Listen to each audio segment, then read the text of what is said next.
papauté soutenait la théorie des deux glaives d'une autorité du spirituel sur le temporel et de la domination de Rome sur les monarques. Ainsi, les papes appelleraient aux croisades, les rois conduiraient leurs armées. Ces soumissions aux desiderata de la papauté ne convenaient ni à l'empereur germanique, ni aux rois normands et aragonais. Ils comptèrent la longue liste des excommuniés. En 1229, Frédéric II Hohenstaufen eut la charge de la 6e croisade où il usa plus de diplomatie que de forces armées. Sicilien d'origine, il parlait arabe et négocia avec le sultan ayoubide pour éviter la guerre. L'empereur germanique ne s'attarda pas en Terre Sainte. Il gagna un droit sur le pèlerinage et fut proclamé roi de Jérusalem. La victoire diplomatique ne rejoignait pas l'avis du pape qui l'excommunia une seconde fois, d'abord pour avoir tardé à lancer une croisade et d'avoir refusé de construire une enceinte autour de Jérusalem. Pris de défiance et craignant les représailles de l'empereur germanique, les papes ne siégèrent plus à Rome. Ils se réfugièrent à Pérouse, puis à Lyon et Avignon. Pendant plus de 100 ans, le pontificat était installé dans le proche royaume des Francs, mieux favorable à leurs intérêts. Si l'adhésion des papes conciliait aisément Louis IX, ce ne fut pas le cas de son successeur Philippe le Bel, qui les contraignit par la force. D'un autre point de vue, le pontificat contribua à des victoires décisives, menaçant les princes et écrivant l'histoire. En 1266, Charles d'Anjou, frère du roi des Francs, occupa la Sicile. Le souverain germanique Manfred Ier était assassiné. Les Hohenstaufen perdirent leur couronne dans la Grande Île. Ils se réfugièrent à Tunis. Charles d'Anjou devenait nouveau roi de Sicile et voyait intérêt à dominer l'autre rive et contrôler le détroit. Tunis était plus proche des Aragonais que des Francs, malgré une mission tunisienne qui s'était rendue au château de Vincennes durant l'automne 1269. Nous ignorons les objectifs de cette vaine rencontre avec le roi des Francs, sinon l'adhésion de dévotion des deux souverains. Depuis septembre 1267, le roi Louis IX préparait une croisade à Aigues-Mortes tandis que Jacques Ier d'Aragon préparait la sienne à Barcelone. Il est certain que le conflit opposait les Angevins aux Aragonais. En 1270, deux flottes naviguaient, non pas vers l'Orient compliqué, mais vers le détroit de Sicile, chacune se prévalant de sa croisade. Ainsi, deux belligérants déclarèrent leur croisade, déplacer leur flotte vers le détroit de Sicile sans alliance, ni accord, ni coordination. Pour résultat, l'une se replia à cause de la tempête, l'autre se noya à Trapani. L'histoire ne réfère à aucun affrontement sur le détroit malgré la présence des armes. Les faits militaires évoquent une présence de 65 000 soldats de diverses armées venant des provinces d'Aragon, de Castille, d'Angleterre, de Germanie et de Francie. On comptait des Francs, des Latins, des Vénitiens, des Génois, des Almafitans, Normands, Grecs, Slaves, Serbes. Cette présence au cœur de la Méditerranée devait signifier une gravité de crise, quasi mondiale pour l'époque. Un contrôle du détroit de Sicile constituait un casus belli dénoué par la diplomatie suite à la mort du roi. Il est probable qu'un casus belli sur le détroit de Sicile a été dénoué par la diplomatie. L'histoire de France ne réfère pas à quelconque rapport de mission, ni de bataille, ni de négociation diplomatique. Elle focalise autour de la seule mort du roi et de sa sanctification. Quelle était la relation des royaumes avec la papauté? La théorie des deux glaives visait une autorité pontificale de Rome et une obéissance d'exécution des rois, lesquels aspiraient à un pouvoir du spirituel sur le temporel. Les États séculiers devaient se soumettre à la raison chrétienne, ce qui était loin d'être acquis.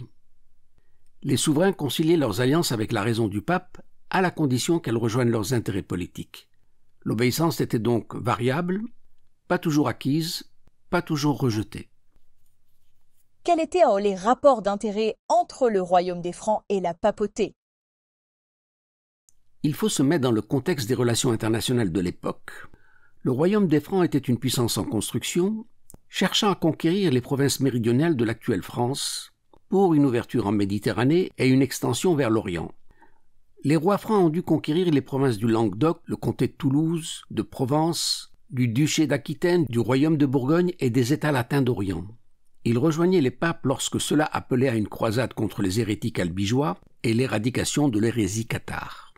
L'engagement contre les païens et les discordants à la pensée de Rome justifiait l'armement des Francs qui trouvaient la légitimité de conquête, de domination des territoires et d'expansion du royaume. Les rois francs rejoignaient les papes dans la mesure où ils servaient leurs intérêts et partageaient la volonté d'un ordre chrétien. Il y a eu une sorte de lune de miel sous le règne de Louis IX, réputé bon chrétien. En 1239, le pape Grégoire IX déclara que Louis IX était le fils préféré de l'Église. L'expression donnera plus tard la France fille aînée de l'Église. Les rois francs avaient été le plus opposés aux Aragones, qu'ils ont combattus sur le Saragosse, la seigneurie de Montpellier, le Languedoc et la Provence. Chaque camp sollicitait l'appui du pape, mais le pontificat s'était rangé aux côtés des Francs, et ce n'est pas sans hasard avec la fuite du pape de Rome et de son refuge à Pérouse puis à Lyon.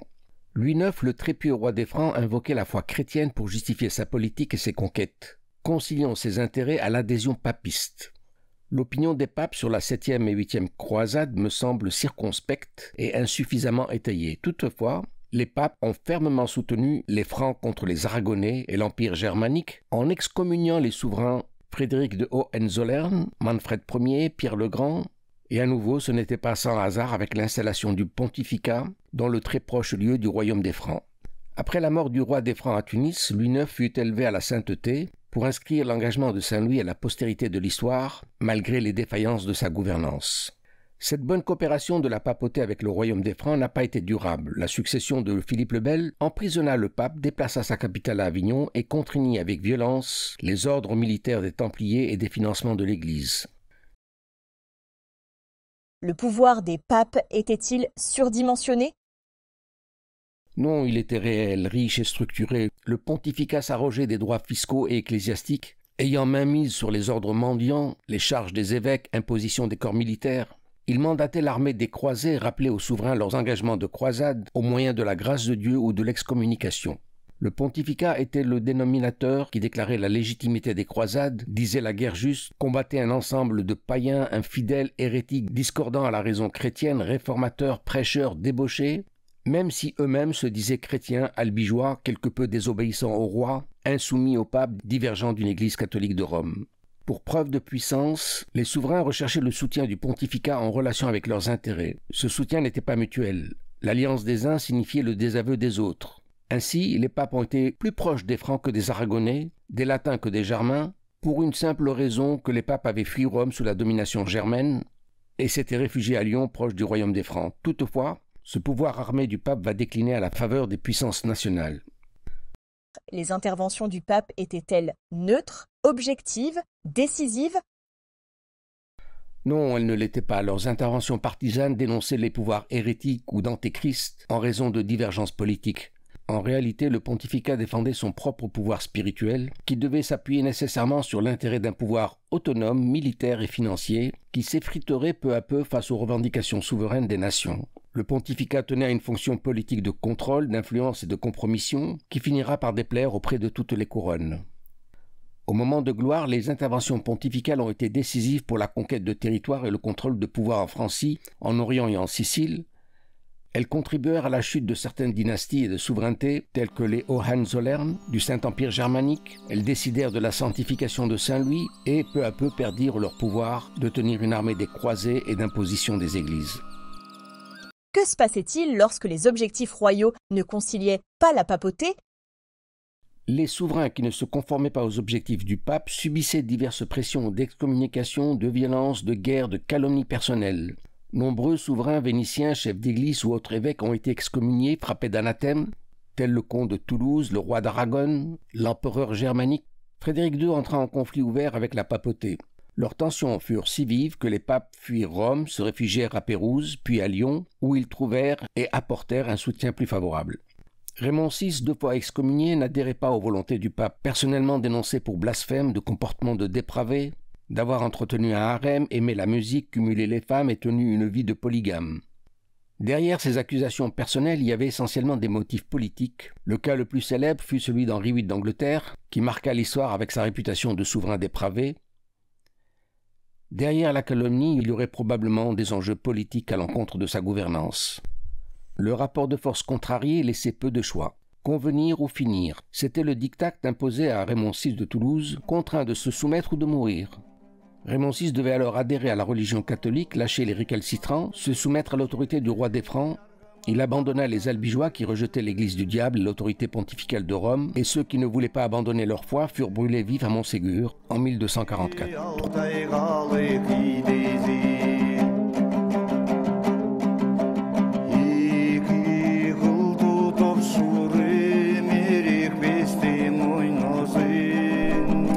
Réfractaires, désobéissants ou insoumis, subissaient jusqu'à la torture et le bûcher.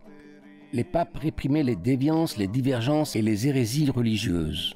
Les albigeois qui rejetaient l'église du diable furent contraints à la clandestinité et au refuge sur les pics rocheux de Quéribus ou Montségur dans l'Ariège, où ils ont été brûlés vifs. Quels sont les liens de l'Ifriqiya avec la croisade? Les liens se situent dans le contexte de la Méditerranée, d'où la relation naturelle avec une histoire de France, d'Espagne, d'Italie et de Sicile. L'analyse transversale montrerait plusieurs liens. On a évoqué par exemple la croisade des albigeois. Qui étaient-ils? Le joli mot adouci par la langue française est d'inspiration arabe. La connaissance linguistique nous permet de faire le lien avec les Bijawa, c'est-à-dire les gens de Béjaïa, Bougie, Béja. On retrouve traces des albigeois en France, au Portugal, en Sardaigne, au nord de l'Italie et même en Hollande. De pareils noms de villes de Béja se situent au Portugal, en Tunisie, en Sardaigne, en Algérie. Accusés d'hérésie dès 1233, les albigeois furent contraints à la clandestinité. Ils sont les derniers musulmans d'Europe ou les premiers protestants de Francie. Ce n'est pas non plus sans hasard qu'ils s'allièrent aux morts d'Aragon et de Manfred Ier de Sicile contre les Francs. Finalement, qui manipule qui? C'est un jeu de manœuvre entre souveraineté et papauté. Les intérêts entremêlés aussi entre rapports troubles de conciliation, de connivence, d'opposition et de rupture. La relation n'est pas un long fleuve tranquille, il y a eu plusieurs périodes de conciliation, de quasi-lune de miel et d'époques de guerre. La conciliation des intérêts sous Louis IX n'a pas tenu avec son successeur. Cette sécurité n'était que temporaire. Le successeur des Capétiens, Philippe le Bel, procéda à l'arrestation du pape Boniface VIII et des ecclésiastiques qui ne rejoignaient pas les directives du roi. Il installa une papauté à Avignon, plus favorable à ses intérêts, il mit fin à l'ordre des Templiers et rompit le ressourcement des églises. Après la mort de Louis IX, les Francs se replièrent en Sicile. Tunis tomba sous l'influence des Aragonais. Jacques Ier d'Aragon et Mohamed Muntasser signèrent un traité de paix du 14 février 1271, à la fois diplomatique et commercial. De grandes festivités furent célébrées à l'honneur de la couronne. Les Aragonais installaient une ambassade d'une suzeraineté confirmée en 1277. Tunis ne paierait plus de tribut à la Sicile mais à l'Aragon. Des échanges commerciaux s'établissaient avec les Catalans et les Provençaux. Tunis traiterait avec Gênes, Pise, Marseille et Venise. Il était reconnu à l'émir le droit de percevoir des taxes sur les entrées et sorties. En 1278, un conflit financier opposa les Aragonais aux Hafsides à propos de droits non payés. Le conflit indiquait des accords non respectés, de droits non payés et d'alliances bafouées. Concernait-il l'impôt de vassalité ou le financement de milices? Pour Tunis, les festivités concevaient une alliance d'amitié, une célébration de soutien, d'intérêt commun. L'Aragonais attendait un financement des armes, des tributs à payer et des obligations de service en vue de reconquérir la Sicile. En 1281, Pierre III d'Aragon lance son expédition victorieuse contre la Sicile. Il renversa le pouvoir de la Grande Île à l'occasion d'événements dits « Vêpres de Sicile ». Les Francs perdèrent la Sicile, Constantinople et les États latins d'Orient. Quelle est la relation des croisades avec les relations internationales? Le contexte des relations internationales est toujours important pour comprendre la politique, et l'époque de Saint-Louis me semble avoir été vue sous un seul angle, ou a été vue principalement sous l'angle religieux. Il faut se mettre dans le contexte, il y avait un expansionnisme du royaume des Francs sur l'Aquitaine, la Touraine, la Bourgogne, le Toulousain, le Languedoc, la Provence et les débouchés en Méditerranée. Le royaume des Francs s'opposait principalement aux Aragonais et de graves tensions ont opposé les deux puissances sur les divers territoires de l'actuelle France, Espagne, Nord-Italie et Sicile. Les deux royaumes se sont disputés le Saragosse, la Provence, le comté de Toulouse, la Catalogne, la Sicile, et il y avait une volonté d'expansion outre-mer pour conquérir les États latins, contrôler l'Égypte, la Sicile, les routes maritimes d'Orient. Les rois francs sont donc entrés en opposition avec les royaumes d'Aragon, d'Angleterre, de l'Empire germanique, et aussi des Grecs orthodoxes, des Mongols et des Égyptiens. Charles d'Anjou, frère du roi, occupa la Sicile et appela à une expédition sur Tunis pour le contrôle des deux rives. L'expédition concernait un contrôle sur le détroit de Sicile qui conduisit à un casus belli et une mobilisation des puissances. Quels étaient les intérêts de Charles d'Anjou sur Tunis? Peu de mérites furent accordés à Charles d'Anjou, pourtant il était le véritable instigateur de l'expédition. En occupant la Sicile, Tunis devenait une position stratégique où la possession des deux rives lui permettrait de contrôler le passage de navigation et préviendrait d'une position de reconquête des Aragones. Charles d'Anjou était un personnage expérimenté, Chef de guerre, comte de Provence, du Maine, roi de Naples et de Sicile, vicaire de Toscane, nouveau roi de France, il avait la rationalité de ses décisions.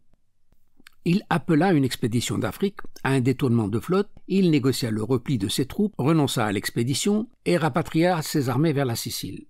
Le débarquement-réembarquement ne conduisait à rien, ni à la guerre, ni à la conquête, ni à la suzeraineté, ni à la conversion, ni à l'alliance. Il était courant de considérer l'expédition comme un échec cuisant. Or, le repli des troupes serait peut-être à nuancer de moindre mal d'avoir évité le pire. En quoi y aurait-il eu casus belli? Le contrôle du détroit de Sicile concernait la route maritime. Il poserait des inquiétudes sur la navigation, le commerce, la sécurité. L'avantage pour les Francs faisait le danger pour les autres. Il contraindrait le rapport de puissance, ce qui ne manqua pas de provoquer des inquiétudes non seulement des Aragones, mais de toutes les puissances européennes de l'époque qui mobilisèrent leurs armées. Y a-t-il eu guerre entre Francs et Aragonais? Les données militaires indiquent une présence de 65 000 soldats de diverses armées, venant des provinces d'Aragon, de Castille, d'Angleterre, de Germanie, de Français. On comptait des Francs, des Latins, des Vénitiens, des Génois, des Almafitans, des Normands, Grecs, Slaves, Serbes. Ces troupes ne combattaient pas dans les mêmes rangs et n'étaient certainement pas dirigées contre l'émir de Tunis. Cette mobilisation au cœur de la Méditerranée devait signifier la gravité des enjeux d'une crise mondiale pour l'époque. Le conflit n'éclata pas. En tout cas, nous n'avons pas de référence de guerre. L'historiographie n'évoque pas trace de bataille. Toutefois, les sources évoquent une flotte emportée par la tempête dans la baie de Trapani. Alors on se demande s'il y a eu tempête, si la flotte a été emportée par la tempête. Et pourquoi Rotebeuf pleurait-il fort les amis morts à la guerre? Y a-t-il eu guerre entre Francs et Aragonais? Plusieurs batailles ont opposé Francs et Aragonais, mais sur le détroit de Sicile, l'historiographie ne fait pas référence à quelconque bataille. Est-ce qu'une bataille de l'histoire aurait-elle été oubliée, ou peut-être une solution de crise à dénouer le conflit? L'historiographie ne réfère pas à une bataille sur le détroit de Sicile, malgré la présence d'armes, des belligérants, ni d'un conflit qui n'aurait pas dégénéré, ni d'un aboutissement d'avoir évité le pire, ni de succès de la diplomatie. Le repli de la flotte vers la Sicile aurait été une victoire diplomatique d'avoir évité la guerre. Est-ce que de mauvaises circonstances emportèrent la flotte dans la tempête? Les troupes furent-elles victimes de noyades ou de guerre? Malchance ou imprévision? Les faits pourraient-ils être vérifiés par une étude climatologique ou une étude de recensement des troupes, de mobilisation, de départ et de retour? Le repli de la flotte aurait-il été une victoire diplomatique d'avoir évité la guerre? Pour moi, quelque chose d'inédit se serait passé, que nous ignorons, et qui serait plus proche de l'affrontement des puissances que de l'union des chrétiens. Des circonstances exceptionnelles et méconnues auraient conduit à l'interruption de l'opération. Il est possible que la crise fût dénouée en raison de la pression militaire, d'un accord de négociation ou de succès de la diplomatie. Il est possible que la mobilisation des armes fût dissuasive et qu'un carnage eût été évité. L'histoire est-elle mensongère? L'histoire n'est pas mensongère, mais faussée par la disposition de sources exclusives et de leurs interprétations. Elle se construit sur des faits qui peuvent être partisans, subjectifs, surdimensionnés. Le récit est franco-français, appuyé par quelques sources sélectives qui ne considèrent pas le contexte politique et les autres sources. Les autres n'en parlent pas.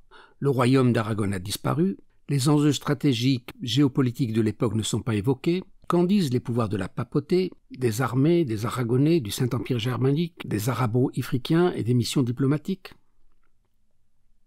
Le récit historique a-t-il été faussé? Dans notre affaire, le récit fortement romancé est appuyé par des sources assez restrictives, de mémoire du cardinal de Joinville, du moine de Prima et d'interprétations cléricales largement illustrées. Quelques sources ont fait le récit d'une histoire de France, autour de la chrétienté de Saint-Louis. Elle s'attarde autour de la seule personne du roi, de sa mort, du rapatriement de son corps, de ses entrailles, et elle vise à grandir un personnage malgré les puissants échecs. Peut-être encore que cette dramaturgie exprime une souffrance collective de l'époque, dérivée sur une souffrance de sa représentation royale. Quelle contradiction voyez-vous? Peut-on remédier à la méconnaissance? Comment résoudre l'intrigue? Par des questionnements. Mais je me pose des questions qui devraient éclairer. Peut-on aller en guerre après de longues préparations et tout arrêter à cause d'une émotion de deuil? Est-il possible que les Francs se replièrent sans combattre? Qu'en est-il de cette tempête et du naufrage de la flotte, à Trapani ou ailleurs? Est-ce que ce n'est pas une déformation de source? Peut-on vérifier s'il y a eu tempête en juillet-août ou en décembre? Quel lieu de sépulture? Quel retour de soldats, quelles opinions des vassaux qui ont fourni les soldats, les armes, le financement? L'historien est un investigateur qui questionne, vérifie les faits d'opinion, comme dans une intrigue policière. Plus il étudie, plus il s'interroge. À la question, il répond par des questions. Plus il y a de questionnements et plus le récit est riche. Les questions éclairent. Les précisions apportent une compréhension des événements. L'histoire devient palpitante parce que la connaissance est disponible. Pourquoi envisagez-vous que nous serions face à filon d'or de la connaissance? Il est possible que toutes les sources n'aient pas été exploitées ou lues sous le seul angle de la dévotion. On s'est contenté de rapporter les opinions du cardinal de Joinville, du moine de Prima, et nul n'a contredit la figure de Saint-Louis, construite longtemps après sa mort. Nul n'a crié au triomphe. Les belligérants ne s'en expliquent pas malgré les faits de gloire et de martyrs. Étaient-tu les positions des rois de Castille, d'Angleterre, du Saint-Empire germanique, des Mamelouks d'Égypte, des Byzantins de Constantinople, des Hafsides d'Ifriqiya et des résidus de pouvoir mohadès? Leurs positions politiques ne sont pas étayées. Les autres n'en parlent pas. Ils n'évoquent pas l'événement, ni même le conflit. Ce silence général est surprenant. L'expédition de Tunis concerna les principales puissances de l'Empire germanique et de l'Aragon, avec une mobilisation de 65 000 soldats, et il paraît peu croyable qu'il n'y ait pas de trace de cette mobilisation. Il y a une tradition d'archives diplomatiques, et je n'ai pas eu la disposition de pouvoir vérifier, dans les archives militaires, les chancelleries et les sources du Vatican. Y aurait-il des sources non exploitées? Rien n'est exclu, on est peut-être devant un trésor de l'histoire. Le désintérêt serait-il justifié par une fin de crise de satisfaction pour la démobilisation? Est-ce à cause du défaut d'histoire que prévaut l'effet de guerre sur l'effet de pacification? D'un désintérêt de Waterplouf, qui vaudrait une citation de Waterloo? Lorsque les études se sont attardées sur la défaite de Waterloo, elles n'ont pas expliqué la victoire de Wellington. Pour justifier la grande défaite, on prétexta le dérangement intestinal de Napoléon, des boulets enfoncés dans la boue, de l'erreur de topographie, mais pas d'argument pour justifier la stratégie et les choix de Wellington. Pareil pour Louis IX, la focalisation autour de la mort du roi sanctifié évinçait la raison critique de ses décisions. Le royaume d'Aragon fut très engagé et déterminé dans le conflit contre les Angevins. Il a contribué de pression sur le siège de Tunis, mais ne justifia pas d'effet, le royaume d'Aragon ayant disparu en 1716, bien que la fin d'un royaume ne justifiât la perte de ses transcriptions. Les négociations du sultan de Tunis avec les Aragones paraissent essentielles pour comprendre cette expédition de Tunis. On prétend que les sources arabes n'ont pas eu conscience de la guerre, encore moins de la croisade. L'expédition a été brièvement référencée par Ibn Khaldoun, qui évoqua un débarquement de conquérants à la recherche d'un solde. L'auteur évoqua la conséquence de troubles liés à des successions sans faire de lien avec le conflit géopolitique et l'opposition des Francs et des Égyptiens. Après le repli des Francs, Muntasser de Tunis renforçait son alliance avec les Aragons. Lorsqu'il décédait en 1277, la succession de son fils Al-Watir ne rassura pas. Il était surnommé le Magloub, le vaincu. Il fut renversé par son oncle Abou Isaac, qui tua toute la fratrie. Le nouveau souverain Hafsidé devait faire face à des luttes d'influence des Mérinides et des Égyptiens, qui convoitèrent le pouvoir d'Ifriqiya. Abou Isaac combattait un soulèvement à Constantine lorsqu'une expédition égyptienne remontée de Tripoli arriva aux portes de Gabès. Le gouverneur Abdelmalek ibn Maki se rangea du côté des mercenaires. Les conquérants poursuivirent leur marche sur Sfax, Sousse. Abou Isaac réclama le soutien des Aragonais qui rappelaient leur financement. Il envoya alors une armée non aguerrie sous les ordres de son fils Abou Zakaria, qui ne livra pas bataille à Kairouan.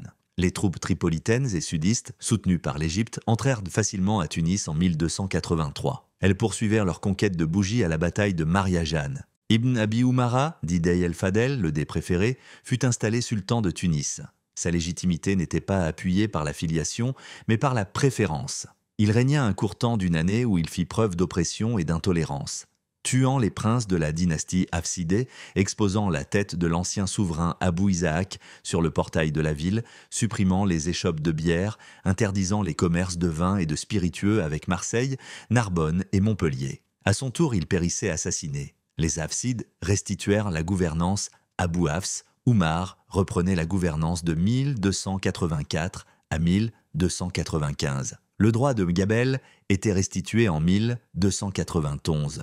Face aux indispositions catalanes, Tunis se rapprocha du Caire, établissant une politique du moindre mal avec la reconnaissance des Mohadès et une permanence des Mamelouks d'Égypte. Les partis convinrent à un échange de créances et l'ouverture d'ambassades à Tunis et au Caire. Désormais, les Hafsides porteront la défense d'une religion de l'islam, de la représentation des lieux saints, des prescriptions du Coran, de l'interdiction du vin dans la cour des princes, de l'application d'un droit malékite et des influences de Dar el-Ilem, maison des sciences, pour déclarer un État éclairé.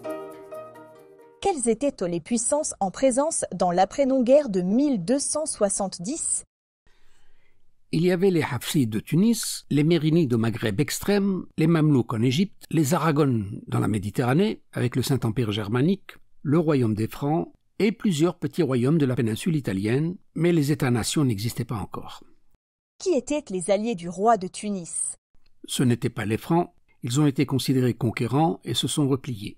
Tunis a été plus proche des Aragones, où la noblesse sicilienne s'y était installée après la bataille de Bénévent. Le moine Prima évoqua la présence de miliciens castillans, et c'est à Tunis que les Aragonais préparaient leurs armes pour reconquérir la Sicile. En 1281, Pierre d'Aragon lançait une expédition victorieuse, partie de Tunis. Il renversa le pouvoir de la Grande Île à l'occasion des événements des Vêpres de Sicile. Les Francs perdaient la Sicile, Constantinople et les États latins. Tunis avait été plus proche de son occident d'Espagne que de son orient d'Égypte. Le sultan avait fourni des troupes aux Aragonais pour intervenir en Sicile, mais ne trouva pas leur soutien pour contrer l'expédition du Calombe d'Égypte. Il appela alors au renfort de Constantine, de Khérouan et de Sfax. Une source prétend que le sultan aurait fait appel au secours égyptien, mais l'information me semble plus de l'opinion que du fait historique, parce que la relation de Tunis avec l'Égypte était trouble depuis la conquête des Mohadès. Les Égyptiens ont-ils apporté un soutien au roi de Tunis ? Les Mamelouks ne pouvaient pas intervenir en 1270. En revanche, leur influence est manifeste dans les événements qui suivent. L'idée de mobilisation musulmane face à l'engagement chrétien ne serait pas à écarter. Vous dites les Mohadès et non pas les Almohades ? La référence dit les Almohades. Or, Al est déjà un article. Dire les Al, c'est un dédoublement d'article. J'ai choisi d'en supprimer un et de franciser le mot. Parce que l'histoire est un récit qui n'oublie pas de simplifier et d'embellir. Tels que Saladin, Averroès, Albigeois, Ramatuel, Mamelouk, sont des mots francisés. Qui étaient les Mamelouks ? Mamelouk signifie posséder, c'est-à-dire individu non libre de soi. Il n'est pas esclave, mais serviteur, sorte de garde prétorienne. Les Mamelouks sont les enfants enlevés et élevés sous les ordres militaires pour servir les dynasties. La plupart du temps, ils servaient la milice, parfois ils avaient d'exceptionnels destins, de hauts dignitaires, généraux ou de souverains. C'était le cas de Salah Ayyoubi, petit-fils de Saladin, fils de Nubienne, qui était devenu le souverain d'Égypte. Il épousa une Mamelouk et s'était entouré d'une garde Mamelouk. Seygerdour, reine d'Égypte, et le général Baïbar, héros égyptien, qui stoppa les Mongols, étaient eux-mêmes des Mamelouks originaires de Crimée. Qui est cette reine Mamelouk qui régna sur l'Égypte ?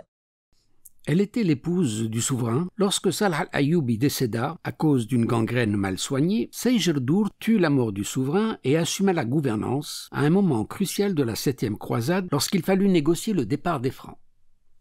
En faisant ce travail de restitution d'une histoire d'Ifriqiya, j'ai découvert ce personnage de Shajar Dour et que j'appelle volontairement Seygerdour. Quel est l'intérêt de fausser les noms et pourquoi cette reine a-t-elle été effacée de l'histoire ? Parce que l'histoire est une poésie, je prononce volontairement Seygerdour par francisation. Elle avait le titre de Walidat el-Khalil, ça veut dire mère du prince. Elle exerçait la régence et n'était donc pas sultane. Pour régner, elle prit pour sous-fifre un certain Azdin Aybak. Mais lorsque cet homme envisagea de se marier à un Ayoubite, il gagnerait la légitimité du pouvoir et Seygerdour perdrait son pouvoir. Elle le fit donc assassiner dans son bain, par calcul, par jalousie ou par intérêt du pouvoir, je n'en sais rien, mais la vérité éclata et la reine fut mise à mort en 1257. La reine d'Égypte a-t-elle apporté quelque chose en termes politiques ?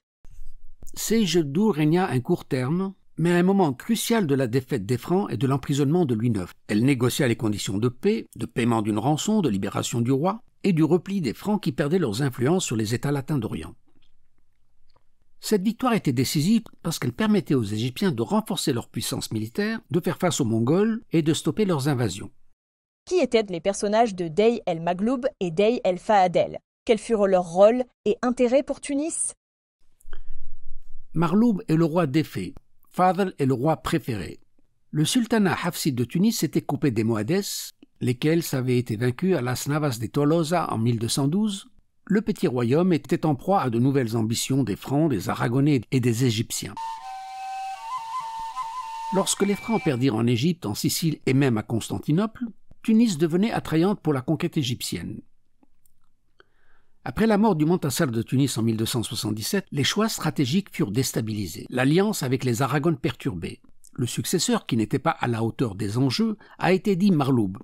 Il fut renversé par son oncle, lequel devait faire face à des affrontements civils et ne trouva pas de soutien des Aragonais. Cela prétextèrent un différend financier et que les troupes étaient mobilisées par Pierre III en vue d'une reconquête de la Sicile en 1282.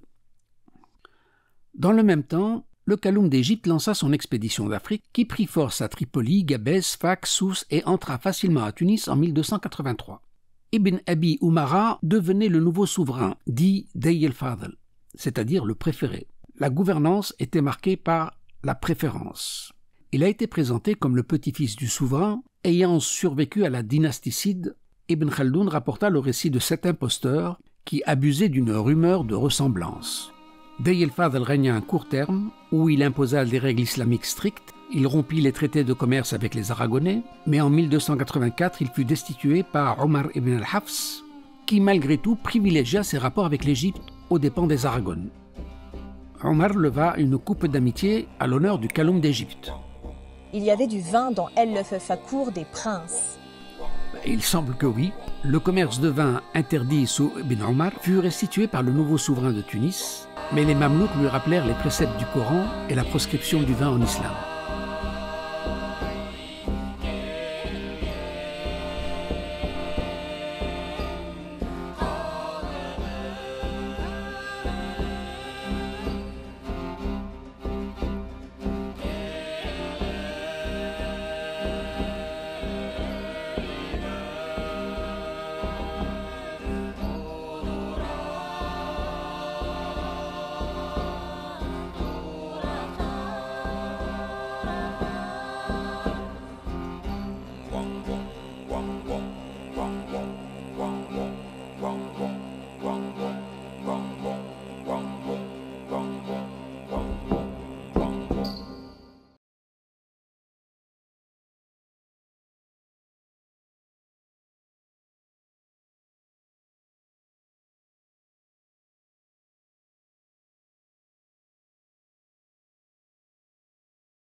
33. Le pouvoir des papes était-il surdimensionné?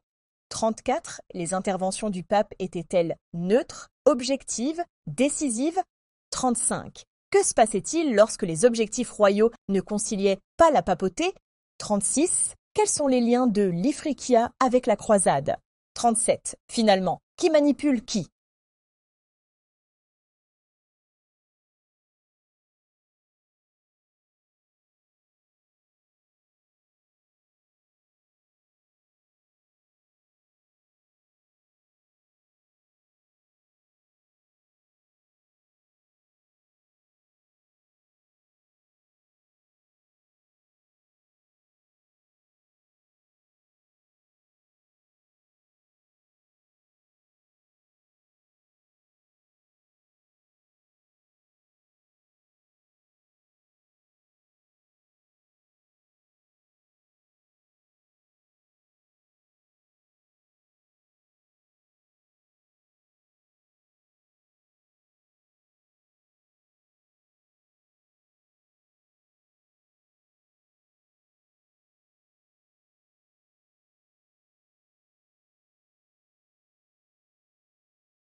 « 41. Quelle est la relation des croisades avec les relations internationales?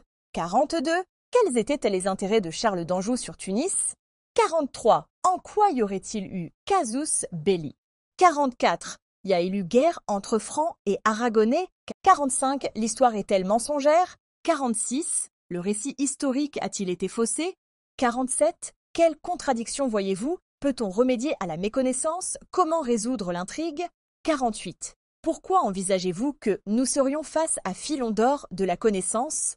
49. Y aurait-il des sources non exploitées? 51. Quelles étaient les puissances en présence dans l'après-non-guerre de 1270? 52. Qui étaient les alliés du roi de Tunis? 53e. Les Égyptiens ont-ils apporté un soutien au roi de Tunis? 61. Vous dites les Mohades et non pas les Almohades? 62. Qui étaient les Mamelouks? 63. Qui est cette reine mamelouk qui régna sur l'Égypte? 64. Quel est l'intérêt de fausser les noms et pourquoi cette reine a-t-elle été effacée de l'histoire? 65. La reine d'Égypte a-t-elle apporté quelque chose en termes politiques?